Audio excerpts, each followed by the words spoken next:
Isang tulay na naman ang malapit ng matapos, ito ang Guaycam Bridge sa Zamboanga.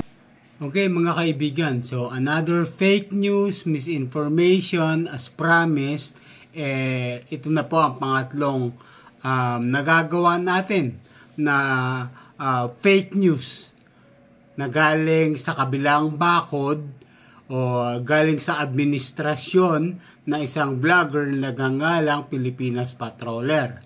Ngayon, needless to say na ito po ay ating mga pagpuna doon sa gagawin na hearing doon sa ginagawa nila sa Congress na pamumunuan ni Congressman Google na mga bagay. So, Congressman Google, ito po ay ginugel ko lamang na ang Gicam Bridge daw po, Congressman Google, ay proyekto na naman ng Build Better More ng administrasyong ito na pinalitan na namin ang pangalan na Angkin Pa More or AAPM.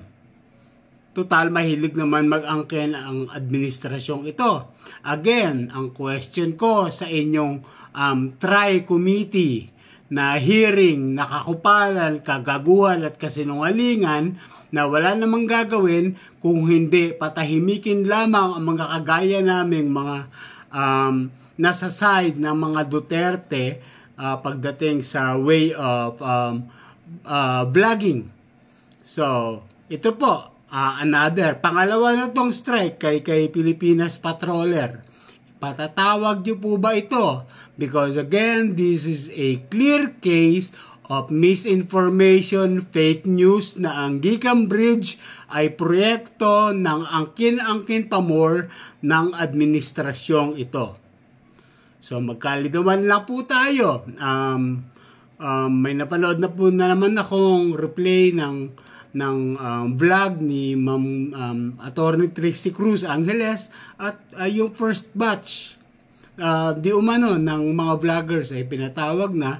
And this coming Tuesday, gaya ng pagkakasabi niya, siya naman ang pupunta doon. Okay, so, again, may ipatatawag po ba kayo na vlogger na ito po? Akin na po siyang dinidebunk.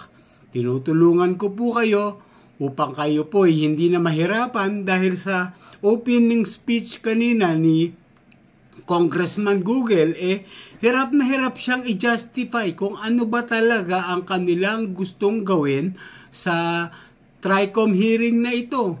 Kasi napakahirap nga na ang bagay na ito ay patungkol sa mga misinformation because we are just reacting to the news.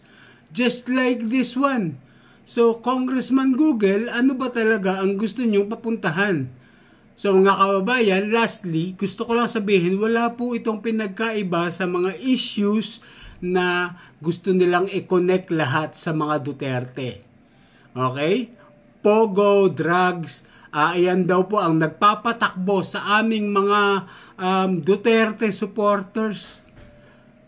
Kung talagang matitino kayo dyan at gusto nyo nang wag gumasos ng pera ng bayan, kung totoo, halimbawa ako si Pipoy's Power ay mga kababayan, kung halimbawa ako ay pinatatakbo ng mga Duterte na sinasabi nilang link sa Pogo at drugs, kailangan pa ba nilang mag-hearing dyan at mangharas ng mga vloggers na kagaya namin? No! Ang information ay nasa kanila pong mga kamay lahat. Okay? What do I mean by that? Imbestigahan nila ako, tingnan nila kung mga bank account ko kung may laman. And then sa mga bank account na yun, tingnan nila yung mga connections, kung sino nagpadala nung laman, ganito, ganyan, etc., etc. I don't need to discuss it. You know how it works. So tigilan nyo kami, mga gagong congressman.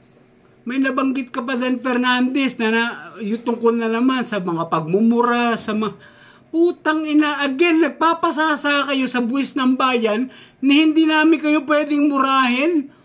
Putang ina nyo.